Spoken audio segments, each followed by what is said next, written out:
ನಮಸ್ಕಾರ. ಸಮಸ್ತ ರೈತ ಬಾಂಧವರಲ್ಲಿ ವಿನಂತಿಯಿಂದ ಕೇಳ್ಕೊಳ್ಳೋದೇನಂದ್ರೆ, ದ್ರಾಕ್ಷಿಯ ಬೆಳೆಗಾರರಿಗೆ ಒಂದು ವಿಷಯ ತಿಳಿಸೋದೇನು ಅಂತ ಕೇಳಿದ್ರೆ, ನೀವೆಲ್ಲ ಪ್ರತಿನಿತ್ಯ ಔಷಧ ಸಿಂಪಡಿಸ್ಬೇಕಾಗ್ತದೆ. ಆದ್ರೆ ನಮ್ಮ ಔಷಧ ಹಂಗಲ್ಲ. ನಾವು ಕನಿಷ್ಠ 5 ದಿನಕ್ಕೊಮ್ಮೆ ನಾವು ಔಷಧದ ಸಿಂಪಡಣೆ ಮಾಡೀವಿ. ನಮ್ಗೆ ಅತಿ ಉತ್ತಮ ರೀತಿಯಾಗಿ ನಮ್ಮದು ಬೆಳೆ ಬಂದದ ಮತ್ತು ಒಳ್ಳೆಯ ರೀತಿಯಿಂದ ಫಲ ಕೊಟ್ಟದ. ಯಾಕಂದ್ರೆ ನೀವು ರೈತರು, ನಾವು ಹಿನ್ನೆಲೆ ಈಗ ಒಂದು 2 ತಿಂಗಳು 1.5-2 ತಿಂಗಳಾಗಿರ್ಬೋದು ಒಂದು ವಿಡಿಯೋ ಮಾಡಿದ್ದೇವೆ.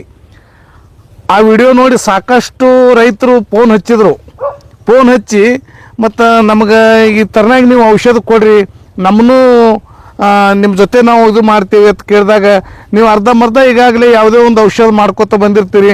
ನಾವು ಅರ್ಧಕ್ಕೆ ಬಂದು ನಿಮ್ಮ ಕೈ ಹಿಡಿಬಾರ್ದು. ಯಾಕಂದ್ರೆ ನಮ್ಮಿಂದರ ದೋಷ ಆಗಲಿ ಅಥವಾ ಅದರಿಂದರ ದೋಷ ಆಗಲಿ, ಇಲ್ಲೇನಾಗ್ಬಿಡ್ತದೆ, ಯಾರು ಹೊತ್ತಿರ್ತಾರೆ ಅವ್ರ ಮೇಲೆ ಬರುವಂಥ ಒಂದು ಸಂದರ್ಭ ಇರ್ತದೆ. ಯಾಕಂದ್ರೆ ಏನೇ ಜಗತ್ತಿನೊಳಗೆ ನಾವು ಏನೇ ಮಾಡಿದ್ರು ರೈತ ಅಂತಕ್ಕಂಥದ್ದು ಒಂದು ಬೆನ್ನೆಲುಬು, ಅದನ್ನು ಇಟ್ಕೊಂಡು ನಾವು ಮಾಡಬೇಕಾಗ್ಯದ.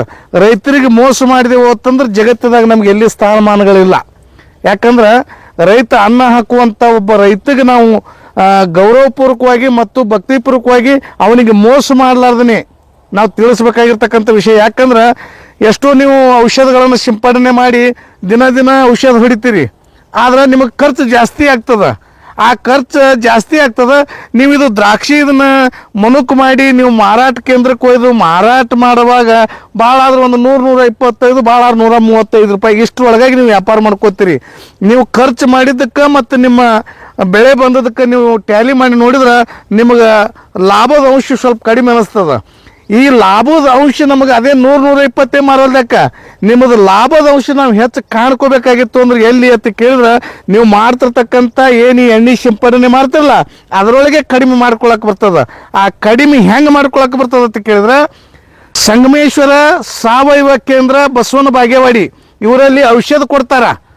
ಇವ್ರ ಔಷಧ ಹೆಂಗಂತ ಕೇಳಿದ್ರೆ ಅವರು ಸ್ಪಷ್ಟವಾಗಿ ಹೇಳ್ತಾರೆ, ಔಷಧ ನೀವು ದಿನ ಔಷಧ ಹೊಡಿದ ಅವಶ್ಯಕತೆ ಇಲ್ಲ. ನೀವು ಕನಿಷ್ಠ 5 ದಿನಕ್ಕಾದರೂ ಒಮ್ಮೆ ಔಷಧ ಹೊಡೀರಿ, ನಿಮಗೆ ಖರ್ಚು ಕಮ್ಮಿ ಬರ್ತದೆ. ಸಾಕಷ್ಟು ಇಲ್ಲಿ ದ್ರಾಕ್ಷಿ ಬೆಳೆಗಾರರಿಗೆ ಕೊಟ್ಟಾರ. ಅದನ್ನು ನಾನು ನೋಡೇ ಇವತ್ತು ಯಾಕಂತ ಕೇಳಿದ್ರೆ, ಯಾವುದರ ಒಂದು ಉದ್ದೇಶ ಇಟ್ಕೊಂಡು ನಾವು ಏನಾರ ತಪ್ಪು ಗೈಡೆನ್ಸ್ ಕೊಡುವಂಥ ಕೆಲಸ ಮಾಡಬಾರ್ದು.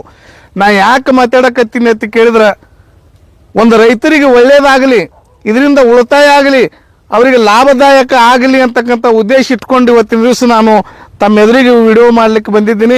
ಇದರ ಸದುಪಯೋಗ ಎಲ್ಲರೂ ಪಡ್ಕೋಬೇಕು. ಇದರ ಜೊತೆಗೆ ನೀವು ಇದ್ದೀರಿ ಅಂದರೆ ನೀವು ಯಶಸ್ವಿಯಾಗಿ ಕಾಣ್ಲಿಕ್ಕೆ ಸಾಧ್ಯ ಐತಿ ಅಂತಕ್ಕಂಥ ಮಾತನ್ನು ಸಂಪೂರ್ಣವಾಗಿ ತಾವೆಲ್ಲರೂ ಇದನ್ನು ಕಡ್ಡಾಯವಾಗಿ ಮಾಡಲೇಬೇಕಾಗಿರ್ತಕ್ಕಂಥ ವಿಷಯ ಏನಂತ ಕೇಳಿದ್ರೆ, ನೀವೆಲ್ಲ ಈ ದ್ರಾಕ್ಷಿಗಳಿಗೆ ಔಷಧ ಸಿಂಪಡಣೆ ಮಾಡ್ತಿರಲ್ಲ, ನೀವು ಹೊಡಿತಿರ್ತಕ್ಕಂಥ ಎಣ್ಣೆ ಒಳಗೆ ವಿಷದ ಪದಾರ್ಥ ಅದ. ಅದನ್ನು ಕಡಿಮೆ ಮಾಡ್ಕೋಬೇಕಾಗಿತ್ತು ಅಂದ್ರೆ ಸಾವಯವ ನೀವು ಔಷಧನ ಸಿಂಪಡಣೆ ಮಾಡಿದ್ರಿ ಅಂದ್ರೆ ಈ ಹಣ್ಣು ಸ್ವೀಕಾರ ಮಾಡಿರ್ತಕ್ಕಂಥ ಅವ್ರಿಗೂ ಕೂಡ ಆರೋಗ್ಯಕ್ಕೆ ಒಳ್ಳೆಯದು. ಯಾಕಂದ್ರೆ ನಾವು ಮಾಡ್ತಿರ್ತಕ್ಕಂಥ ಒಳ್ಳೆಯದೂ ಆಗ್ತೈತಿ, ನಿಮಗೆ ಹೆಚ್ಚಿಗೆ ಬೆಳವಣಿಗೆನೂ ಬರ್ತೈತಿ. ಇದು ಸಾವಯವದೊಳಗೆ ಶಕ್ತಿ ಐತಿ. ನೀವೆಲ್ಲ ಕೆಮಿಕಲ್ಸ್ ಹೊಡೆದು ಕೆಮಿಕಲ್ಸ್ ಹಾಕಿ ಅದು ಭಾರಿ ಬರ್ತದೆ ಅಂತೇಳಿ ಜನ ನಿಮಗೆ ಕೊಡ್ತಾರೆ. ಖರೆ ಅದಕ್ಕೆ ನಂಬಿಕೆ ಮಾಡಬೇಡ್ರಿ, ಅದ್ರ ಕಡೆ ಬೆನ್ನು ಹತ್ತಬೇಡ್ರಿ. ಅದು ದಿನ ನೀವು ಔಷಧ ಏನು ಹೊಡಿಲಕ್ಕೆ ಹೋಗ್ತಿರಲ್ಲ, ನಮ್ಮ ಔಷಧ ನೀವು ತೊಗೊಂಡ್ರಿ ಅಂದ್ರೆ 5 ದಿನಕ್ಕೊಮ್ಮೆ ನೀವು ಆ ಪಡದೊಳಗೆ ಹೋಗಿ ಕಿಶನ್ ಎಣ್ಣೆ ಹೊಡೆದು 4 ದಿನ ಹೊಳ್ಳಿ ನೋಡಲಾರ್ದೇ ಇರಬಹುದು. ಇದನ್ನು ಕಡ್ಡಾಯವಾಗಿ ಇದನ್ನು ನಾನು ಪ್ರತ್ಯಕ್ಷ ಅವ್ರ ಜೊತೆ ಕೂಡಿ ನೋಡಿದಾಗ ನನಗಿದು ಅನುಭವ ಆಗಿರ್ತಕ್ಕಂಥ ಮಾತ. ಈಗ ಮುಂದೆ ನೀವು ಹೊಸದಾಗಿ ಕಡ್ಡಿ ಚಟ್ನಿಯನ್ನು ಹೊಡಿತಿರಲ್ಲ, ಪ್ರಥಮ ಹಿಡ್ಕೊಂಡೆ ಈ ಸಲ ಸಂಗಮೇಶ್ವರ ಸಾವಯವ ಕೇಂದ್ರದ ಔಷಧ ನೀವು ಸಿಂಪಡಣೆ ಮಾಡ್ಕೋಬೇಕಾಗಿತ್ತು ಅಂದ್ರೆ, ಏನು ನೀವು ಕಡ್ಡಿ ಚಟ್ನಿ ಏನು ಹೊಡಿತೀರಿ ನೋಡು, ಆವಾಗಿನಿಂದ ನೀವು ಚಾಲು ಮಾಡಿರಿ. ಪ್ರಥಮದಾಗಿ ಔಷಧ ಏನು ಕೊಡಬೇಕಾಗ್ಯದ, ಎಣ್ಣೆ ಡೋಸ್ ಏನು ಕೊಡಬೇಕಾಗ್ಯದ, ಮುಂದಿಂದ ಯಾವ್ಯಾವ ಥರನಾಗಿ ನಾವು ಕೊಡಬೇಕಾಗ್ಯದ ಅಂತಕ್ಕಂಥದ್ದು ನಮ್ಗೆ ಗೊತ್ತಾಗ್ತದೆ. ಪ್ರಥಮದಿಂದ ನಮ್ಮ ಜೊತೆ ನೀವು ಇರ್ರಿ.